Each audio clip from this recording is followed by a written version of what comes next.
Hello Eris, तो आज मैं सेकंड चैप्टर स्टार्ट करने जा रहा हूँ, अल्कोहल, फिनॉल एंड ईथर। आज मैं इस सब के बारे में थोड़ा थोड़ा इंट्रोडक्शन जानूंगा कि अल्कोहल के बारे में क्या है, फिर फिनॉल, ईथर क्या होता है, इसके बारे में थोड़ी थोड़ी जानकारी लेंगे। उसके बाद लगातार कंटिन्यू इसको पढ़ते रहेंगे। तो ये 2025 सेशन के लिए आपका बिहार बोर्ड के लिए क्लास 12 का बड़ा बढ़िया सा आपका क्लास स्टार्ट हुआ है, जिसको रेगुलरली केमिस्ट्री के लिए आप पढ़ाई कर सकते हैं। अगर बच्चा नया नया जुड़ा है तो चैनल को सब्सक्राइब करें, साथ में कमेंट करें। अगर बढ़िया लगे वीडियो तो आप शेयर भी कर सकते हैं और लाइक भी कर सकते हैं। तो आगे बढ़े। इसमें कहता है अल्कोहल, फिनॉल, ईथर। तो आइए समझते हैं इस बात को। कहता है अल्कोहल, फिनॉल, ईथर क्या होती है। जैसे कि समझो कि एरोमेटिक हाइड्रोकार्बन में एक या अधिक हाइड्रोजन परमाणुओं के हाइड्रोक्सिल समूहों द्वारा प्रतिस्थापित अल्कोहल बनता है। यानी कहने का मतलब ये है कि एलिफैटिक हाइड्रोकार्बन ले लो। एलिफैटिक हाइड्रोकार्बन आपको दो तरीका के होते हैं, संतृप्त हाइड्रोकार्बन होता है और असंतृप्त हाइड्रोकार्बन होता है। यानी कि सिंगल बॉन्ड वाले जिसमें रिंग ना बना हुआ हो। यानी कहता है ना कि जो एलिफैटिक हाइड्रोकार्बन होते हैं उनमें क्या होता है ना कि एक से अधिक हाइड्रोजन परमाणुओं को हटा करके उसके जगह पे अल्कोहल नहीं है, यानी कि हाइड्रोक्सिल समूह को अगर बिठा देंगे, प्रतिस्थापित करके उसको हाइड्रोक्सिल समूह को बिठाते हैं तो हमारा क्या बनता है, अल्कोहल बनता है। दूसरी तरफ से क्या कहते हैं, यौगिक जिनमें हाइड्रोक्सिल समूह बेंजीन है ना, बेंजीन यानी एरोमेटिक वलय के कार्बन से जुड़े होते हैं, उन्हें हम फिनॉल कहते हैं। तो दोनों के बारे में समझते हैं, अल्कोहल और फिनॉल के बारे में। तो ध्यान से देखें और इस बात को समझे, है ना। जैसे कि देखने की वाली बात यह है, जैसे कि ले लो कोई एलिफैटिक हाइड्रोकार्बन, तो CH2CH3। अब देख लो ऐसा दिख रहा है आपको, एकदम बिल्कुल दिख रहा हो, ये है आपका एथेन। क्या करो, इसके एक हाइड्रोजन को हटा दो, एक हाइड्रोजन को हटा दोगे तो कितना हो जाएगा, CH2, और इसके जगह पे क्या लिखा दो, OH। यानी कि जो सिंगल हाइड्रोकार्बन कहने का मतलब क्या है, जिसमें कार्बन और हाइड्रोजन आपस में संग करके जो यौगिक बनाते हैं उसी को तो हाइड्रोकार्बन बोलते हैं। ये क्या है, हाइड्रोकार्बन है। वो भी क्या है, एलिफैटिक। जो single bond, double bond, triple bond वाले होते हैं जो एलिफैटिक होते हैं, जो रिंग बन रहे हैं उसको बोलते हैं एरोमेटिक बोलते हैं। बात ध्यान में रखना है, तो नया चैप्टर है, आप ध्यान से पढ़िएगा। यानी कि एलिफैटिक का जो आपका जो हाइड्रोजन रहता है उसको हटा करके उसके यहाँ पे हाइड्रोक्सिल समूह बैठते हैं, उसी को तो हम बोलते हैं अल्कोहल। इसका नाम देखा जाए तो होता है एथिल अल्कोहल। इसका नाम होता है एथिल अल्कोहल,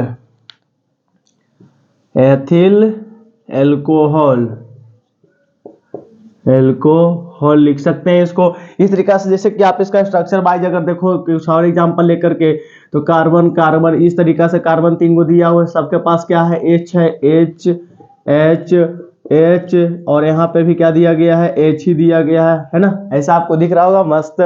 अब देख लो जितने भी हाइड्रोजन दिख रहा है कार्बन परमाणु पर, ये क्या है, सब हाइड्रोकार्बन है। कौन सा हाइड्रोकार्बन, एलिफैटिक हाइड्रोकार्बन है।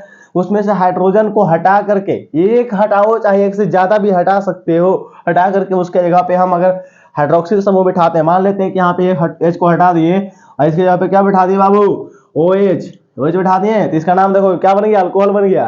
एकदम मस्त है यार, क्या बन गया, अल्कोहल। अब देखो 1 2 3 कार्बन काउंटिंग कर लो सबसे फटाफट, 1 2 3 आपको बता दिया गया। यानी कि कार्बन की संख्या 3 है, तो क्या होगा, यानी कि प्रोपिल अल्कोहल। इसका नाम क्या हो जाएगा, प्रोपिल अल्कोहल।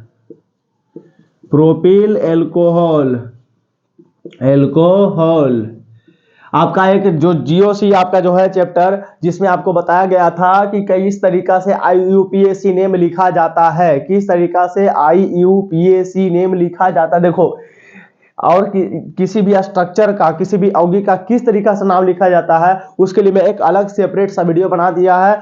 तो आप लोग जाकर के डायरेक्ट सर्च करो DCI नीतीश सर या तो dynamic career Nitish sir search करोगे और लिखोगे IUPAC नेम, तो आपका बढ़िया से एकदम चैनल प्लेलिस्ट में आपका खुल जाएगा। वहां पे जाके समझो, इस बात को बढ़िया से बताया गया है। तो हम अभी अल्कोहल बनाना सीख गए। कहता है ना कि उसके हाइड्रोजन, एलिफैटिक हाइड्रोकार्बन के एक हाइड्रोजन, एक से अधिक हाइड्रोजन को हटा करके उसके यहाँ पे हाइड्रोक्सिल समूह बिठा देंगे तो हमारा क्या बनने वाला है, अल्कोहल बनके तैयार हो जाएगा। अब दूसरी भाषा में अगर देखा जाए तो अब कहते हैं, इसकी बारे में बात करते हैं, वे यौगिक जिनमें हाइड्रोक्सिल समूह बेंजीन या एरोमेटिक वलय के कार्बन परमाणु से जुड़े होते हैं उन्हें हम फिनॉल कहते हैं। जैसे देखा जाए इसमें क्या कर रहा है कि मान लो कि ये बेंजीन है, ये क्या दिया गया है, बेंजीन दिया गया है, ठीक है। बेंजीन होते हैं अल्टरनेट डबल बॉन्ड, यानी बेंजीन क्या होता है, एक वलय की तरह होता है। वलय मतलब रिंग बन रहा है इसमें, अब देखो सभी के पास एक एक हाइड्रोजन है, यहाँ भी एक हाइड्रोजन, यहाँ भी एक हाइड्रोजन, यहाँ भी एक हाइड्रोजन, यहाँ भी, सबके जगह पास सभी कार्बन के पास एक एक हाइड्रोजन है। और उसी एक हाइड्रोजन को हटा करके उसके जगह पे अगर हाइड्रोक्सिल समूह डालते हो तो ए वाला पार्ट आपको बन के निकलता है फिनॉल। क्या होगा? फिनॉल। इसका फॉर्मूला आपका हो सकता है C6H5OH, इसको हम बोलते हैं फिनॉल बच्चा पटे। यानी कहने का मतलब ये है कि वे यौगिक जिनमें हाइड्रोक्सिल समूह बेंजीन या एरोमेटिक दोनों एक ही चीज है, बेंजीन एरोमेटिक उसको जो बेंजीन रिंग बना रहा हो, रिंग बनाने की कार्बन के समूह है जो जुड़े हुए एक दूसरे से, है ना, बोले कि कार्बन से जुड़े होते हैं उन्हें हम फिनॉल कहा जाता है। यानी कि कहने का मतलब बेंजीन के जो कार्बन है उसके ऊपर हम अगर हाइड्रोक्सिल समूह डाल दिए तो हमारा क्या बन जाता है? फिनॉल बन जाता है। सिंपल सिंपल एकदम झकास बात बताने वाले हैं। यानी बेंजीन के ऊपर कार्बन परमाणु पे अगर आप OH बैठाते हो तो आपका बन जाता है फिनॉल। इसके बारे में बहुत सारी जानकारियां प्राप्त करनी है, एकदम अभी तो स्टार्ट है ना, इसके बारे में बहुत सारी जानकारी प्राप्त करनी है। तो कहता है ना कि एलिफेटिक हाइड्रोकार्बन में एक हो चाहे एक से अधिक परमाणु क्या करता है, हाइड्रोजन परमाणु को भी स्थापित करके उसके जगह पे हाइड्रोक्सिल समूह बिठा दोगे तो बन जाता है अल्कोहल। और दूसरी बात है क्या, यानी कि बेंजीन रिंग पे हाइड्रोक्सिल समूह बिठाओगे तो क्या बन जाता है? फिनॉल। कितना मजेदार चीज है, इसको फटाफट नोट डाउन कर लो, है ना। तो कहीं पे कोई भी प्रॉब्लम हो तो कमेंट बॉक्स में आप जाओ, वहां से सर आपको कमेंट करके पूछ सकते हो, एकदम बेधड़क पूछना है, कोई दिक्कत नहीं है। कहीं पे कोई भी परेशानी हो तो पूछ सकते हैं, है ना। अगर वीडियो अगर अच्छी लगे तो शेयर भी कर सकते हैं, लाइक भी कर सकते हैं। चलो देखें कि अल्कोहल क्या संतृप्त या असंतृप्त हो सकता है। आप देखो, हाँ जी, अल्कोहल संतृप्त और असंतृप्त हो सकते हैं, क्योंकि एलिफेटिक हाइड्रोकार्बन संतृप्त और असंतृप्त हो सकते हैं। संतृप्त कहने का मतलब होता है जिसमें सिंगल बंद हो, असंतृप्त कहने का मतलब हो जिसमें सिंगल नहीं डबल हो और ट्रिपल हो, उसको हम असंतृप्त बोलेंगे, सिंगल बंद को बोलेंगे संतृप्त अल्कोहल बोलेंगे। इस बात को हम समझेंगे। और कहता है, देखो एग्जाम्पल से आपको समझाया जाता है कि इसमें देखो दिया गया है ना बाबू कि CH2 CH3 CH2 CH2OH, इसको नाम हम लिख देंगे प्रोपिल अल्कोहल। क्या नाम है इसका होगा? Propyl alcohol, propyl alcohol. यानी कि यहां देखोगे तो सभी के बीच सिंगल बंद है ना, सभी के बीच सिंगल बंद है, कार्बन हाइड्रोजन के बीच सिंगल बंद है, हाइड्रोक्सिल समूह जो जुड़े हुए हैं वो भी सिंगल बंद से जुड़े हुए हैं, जिसको हम बोलेंगे संतृप्त हाइड्रोकार्बन, इसको बोलेंगे संतृप्त, जो क्या बोलेंगे? संतृप्त हाइड्रोकार्बन बोलेंगे। चलो एक एग्जांपल और देख के समझते हैं। कहता है CH2CH2OH, इसको हम बोलेंगे एथिल अल्कोहल। क्या बोलेंगे बच्चा? एथिल अल्कोहल बोला जाता है इसको बोला जाता है एथिल अल्कोहल। चलो असंतृप्त की ओर बढ़ते हैं। असंतृप्त में देखो क्या होता है, असंतृप्त में देखो क्या होने वाला है। तो देखो इसमें होता ही है बच्चों कि CH3 जो सी रहते हैं। अब देखो एथिल अल्कोहल जो इसमें ही बोलते हैं, लेकिन इसमें होता है आपका, अब देखो इसमें दो तरीका से बताया गया। अगर जो बच्चा अगर मान लिया जाए कि आपका एक फर्स्ट आपका जो चैप्टर चल रहा था, आपका जो फर्स्ट चैप्टर में आपका halo alkane and hello benzene चल रहा था, उसमें ये बातें बढ़िया से बताया गया था। देखो CH2 डबल बॉन्ड CH2 और इसके बाद OH जुड़ा हुआ है। देखो ये कितना झकास बात है ना, कि यानी कहने का मतलब है कि इसमें डबल बॉन्ड आ गया, डबल बॉन्ड हो यानी असंतृप्त हो गया। ये दिया गया है आपका CH2 डबल बॉन्ड CH2OH, इसको हम बोलते हैं एलिल अल्कोहल। इसको क्या बोला जाता है? Allyl alcohol. नाम झकास से समझना है सबको, एलिल अल्कोहल, एलिल अल्कोहल इसको लिख सकते हैं। अब नेक्स्ट आपका कहता है बच्चा कि CH2 डबल बॉन्ड CH, इसको दिया जाता है CH2OH। कहने का मतलब देख लो, इसको बोलते हैं OH। अब देखो इसमें क्या है, इसमें भी डबल बॉन्ड है। इसमें क्या दिया गया है? इसमें भी आपका डबल बॉन्ड दिया गया, इसको बोलते हैं vinyl halide, vinyl alcohol. Halide तो अगला चैप्टर में था बच्चा, देखो याद आ जाता है जी, अल्कोहल, इसको क्या बोलते हैं? Vinyl alcohol. इस तरीका से आप बना सकते हैं। अच्छा, इसका वाइनिल अल्कोहल और एलिल अल्कोहल नाम कैसे आ गया? चलो इसके बारे में थोड़ा समझ लेते हैं। अब देखो इसमें थोड़ा सा डाइजेशन भी याद होना चाहिए, आपको पिछला चैप्टर भी पढ़ा होना चाहिए, तब आपको बहुत मजा आने वाला है पढ़ने में, क्योंकि लगातार चीज से पढ़ोगे तो आपका हर एक चैप्टर समझ में आता जाता है, क्योंकि हर एक चैप्टर एक दूसरे से रिलेटेड रहता है, खास करके ऑर्गेनिक केमिस्ट्री में। कहता है देखो अब देखो जो OH समूह जुड़ा हुआ है ये क्या है, sp3 से जुड़ा हुआ है, और sp3 किससे जुड़ा हुआ है, sp2 से जुड़ा हुआ है। तो इस स्थिति में हम क्या बोलते हैं कि एलिल होता है इसका नाम। अब देखो दूसरी बात कहता है कि CH2 डबल बॉन्ड CH2OH दिया गया है, इसको हम बोलते हैं वाइन हैलाइड, यानी कि OH समूह जो दिया गया है, हाइड्रोक्सिल समूह जो दिया गया है, डायरेक्टली रूप से एकदम डायरेक्टली, कोई एने ओने नहीं, एकदम सीधे सीधे कहां जुड़ा हुआ है, sp2 से जुड़ा हुआ है, इसको हम वाइन हैलाइड बोल सकते हैं, कोई दिक्कत नहीं है। अगर इसका अगर आईपीएससी नाम लिखना है तो इसको लिख सकते हैं ना 1 2 3। अब ऐसा लिख सकते हैं, इसका आईपीएससी नाम देखो यहां पे लिख देते हैं फटाफट। अब देखो ये कितने हैं, 3 है, तो लिखोगे प्रोप। प्रोप कितने पे है, कितने पे आपका एल्किन है, एल्किन कितना पे, डबल बॉन्ड कितना पे दिया गया है, तो 2 पे दिया गया है, तो 2 इन। अब OH को क्या बोला जाता है, ऑल, तो कितने पे है, तो 1 ऑल बोल सकते हैं इसको, यानी कहने का मतलब होता है प्रोप 2 इन 1 ऑल, तो प्रोप 2 इन 1 ऑल भी बोल सकते हैं इसको। ये होगा आईपीएससी नाम आपका निकल के आया, ये देखो 1 2, इसको लिख सकते हैं आपका हो जाएगा एथ, क्या होगा बच्चा पट्टी, एथ लिख सकते हो उसको, एथिन है ना, तो एथ लिख सकते हो, है ना, एथ। एथ कितने पे है, तो 1 पे है, 1 इन 1 ऑल, इस तरीका से आप आईपीएससी नाम भी लिख सकते हैं, कोई दिक्कत नहीं है ना। ये बातें समझ में आई, एथ 1 इन, एथ पे क्या है 1 इन और 1 ऑल, ये सारी बातें आपको समझ में आएगी, बहुत आएगी। लेकिन आपका हमारा एक चैप्टर बना हुआ है जीओसी का, उसको जाके आप बढ़िया से पढ़ो, आईपीएससी नाम लिखने के लिए सिखाए हैं अच्छा से। लेकिन ये बात ध्यान में रखना है कि वही समूह अगर sp3 से जुड़ा हुआ हो, सिंगल बॉन्ड से जुड़ा हुआ हो, और वो समूह क्या वो कार्बन डबल बॉन्ड से जुड़ा हुआ हो, तो इस स्थिति में इसको हम एलिल हैलाइड, एलिल अल्कोहल बोलते हैं। अगर वही समूह डायरेक्टली डबल बॉन्ड से जुड़ा हो तो इसको हम वाइनिल हैलाइड बोलते हैं। इसको फटाफट याद कर लो, तो हम आगे बढ़ते हैं इथर की ओर। चलो अल्कोहल को देख लिए, फिनॉल को देख लिए, अब समझते हैं इथर को। जैसा कि हम आपको बताए थे कि आज अल्कोहल, फिनॉल और इथर का इंट्रोडक्शन क्लास चल रहा है मेरा, तो फर्स्ट लेक्चर है इसका अल्कोहल, फिनॉल और इथर ऑर्गेनिक केमिस्ट्री का आपका। तो हम इथर के बारे में भी थोड़ा सा समझ लेगा, तब ये कार्बनिक होगी जिनमें दो समान या भिन्न भिन्न एल्किल मूलक एक ही ऑक्सीजन परमाणु से जुड़ा होता है, उसे हम इथर कहते हैं। चलो इसका सामान्य सूत्र देख लो, इसका सामान्य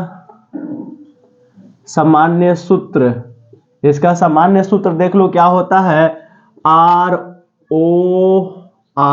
है ना। इसका सामान्य सूत्र निकल के आया ROR। इसका इथर का होता है सामान्य सूत्र ROR। इस तरीका से आप लिख सकते हैं। जहां की देखो यहाँ पे कहानी यही पता चलता है बाबू की जो R है, जो एल्किल समूह है, क्या होता है ना कि R कभी कभी एक ही दे देता है दोनों तरफ, कभी कभी समान रहता है। ये जो R है कभी कभी डिफरेंट रहता है। चलो एग्जांपल से हम समझते हैं। अब देखो कहीं कहीं भी देखो CH3, R की जगह पे हम CH3 रख सकते हैं, बहुत अच्छी बात है। यहाँ पे हम CH3 यहाँ पे भी लग सकते हैं। अब देखो दोनों तरफ एल्किल समूह है, ये देखो R जो है दोनों तरफ सेम है, R क्या है दोनों तरफ सेम है, तो इसको बोलते हैं die ethyl ether, dimethyl ether इसका नाम हो जाता है। अब असमान की मात्रा समझ लो, कहता है ना बाबू, यहां देख लो CH3 यहाँ पे दिया गया है C2H5। अब देख लो इसमें हो गया कार्बन की संख्या 2, इसमें हो गया 1, तो क्या हो गया डिफरेंट हो गया, यानी कि अलग अलग हो गया, भिन्न भिन्न हो गया। यानी एल्किल जो मूलक है ये आपका एथिल हो गया, ये हो गया मेथिल। तो सबसे पहले हम क्या लेंगे, इसका नाम लिखेंगे, तो लिखेंगे एथिल मेथिल ईथर। इसका नाम बड़ा झकास है, एथिल मेथिल ईथर बोल सकते हैं, बहुत बढ़िया चीज है आपका, है ना। अब इस तरीका से आप बेंजीन से भी आप जोड़ के लिख सकते हैं, कोई दिक्कत वाली बात नहीं है। चलो समझते हैं इस चीज को भी। अब देखो मान लेते हैं कि ये बेंजीन दिया गया है ना, ये भी तो एल्किल मूलक ही है बच्चा, है ना, कि इसमें भी कार्बन की संख्या दिया गया है। अब यहाँ पे देखो CH2 CH3 दे दिया गया है। चलो ये भी है, ये भी R का ही ग्रुप है ना, R का ही ग्रुप, ये भी R का ग्रुप ये भी है। तो समझते हैं, इसको हम बोलते हैं एनिसोल। क्या नाम होता है इसको, एनिसोल लिख सकते हैं, एनिसोल, एनिसोल इसका नाम लिख सकते हैं। इसका एक और नाम होता है मेथॉक्सीबेंजीन। अब देखो जो छोटा वाला पार्ट रहता है उसको ऑक्सीजन के साथ लिखते हैं, इसलिए इसका नाम हो जाएगा मेथॉक्सीबेंजीन। लिख लो मेथॉक्सी, इसका नाम हो जाएगा बेंजीन, इसका नाम हो जाएगा मेथॉक्सीबेंजीन। जैसा कि आपने ईथर का भी देख लिया, यानी कि जो ईथर होते हैं वे कार्बनिक होगी जिनमें दो समान या भिन्न भिन्न एल्किल मूलक एक ही ऑक्सीजन परमाणु से जुड़े रहते हैं, जैसा कि एग्जाम्पल से आप समझ गए होंगे। तो चलो कुछ कुछ के हम फार्मूला ही लिखा देते हैं, तो इसको ध्यान से देखिएगा। अब देखो अल्कोहल की बात कर रहा था, अल्कोहल का फार्मूला होता है ROH, जिसमें इसका R के बराबर होता है CnH2n+1OH। इस तरीका से आप लिख सकते हैं।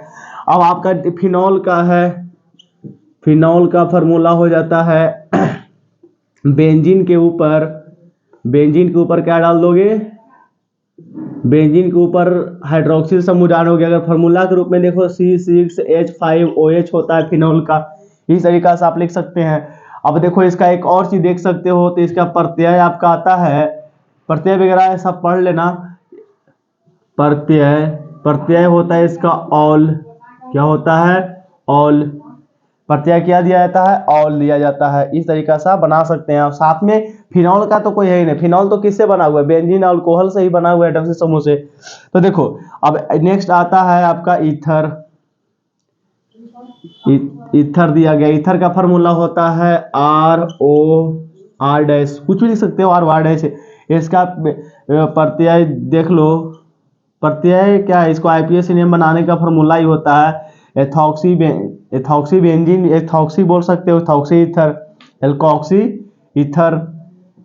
इसका ये प्रत्यय छोड़ो, इसका नाम ही याद रख लो। इसका अगर मान लीजिए कि IPA नेम लिखना है तो एल्कोक्सी ईथर एल्केन बोल सकते हैं इसको एल्कोक्सी एल्केन लिख सकते हैं, है ना। अगर इसका IPA नेम बनाना है तो इसका नाम अगर लिख सकते हैं एल्कोक्सी एल्केन लिखा जा सकता है। तो आपको मोटा मोटी आपका अल्कोहल और फिनॉल ईथर के बारे में मोटा मोटी आपका समझा दिया गया। यानी कि अल्कोहल का फॉर्मूला ROH होता है, इसमें CnH2n+1 लिख सकते हैं, कोई दिक्कत वाली बात नहीं है। इसका R का फॉर्मूला CnH2n होता है, फिनॉल का फॉर्मूला आपका ये हो गया। अब ये जो दिख रहा है ना, ये पार्ट ये अल्कोहल का है, ये हो गया आपका फिनॉल का, और ये वाला पार्ट ईथर का। इसका IPA से नाम लिख सकते हैं एल्कोक्सी एल्केन। इसके बारे में बहुत बढ़िया से डिटेल से बताया गया बच्चों पिछले लेक्चर में, पिछले लेक्चर नहीं, अगर पिछले बढ़िया सा सेपरेट वीडियो प्लेलिस्ट के साथ बना दिया गया है, तो उसमें आकर IPA नेम जो बताते हैं उसमें से अच्छा से इसको बताया गया है, तो इसको भी देख सकते हैं। तो हम ईथर का फॉर्मूला जानेंगे। इसका एल्कोक्सी एल्केन होता है, IPA नाम होता है इसका, फिनॉल का ये होता है आपका, अल्कोहल का ROH दिया गया है। तो आपको मोटा मोटी बता दिया गया है, फिर से आपको इसको नोट कर लो, उसके बाद मैं आगे बढ़ता हूँ।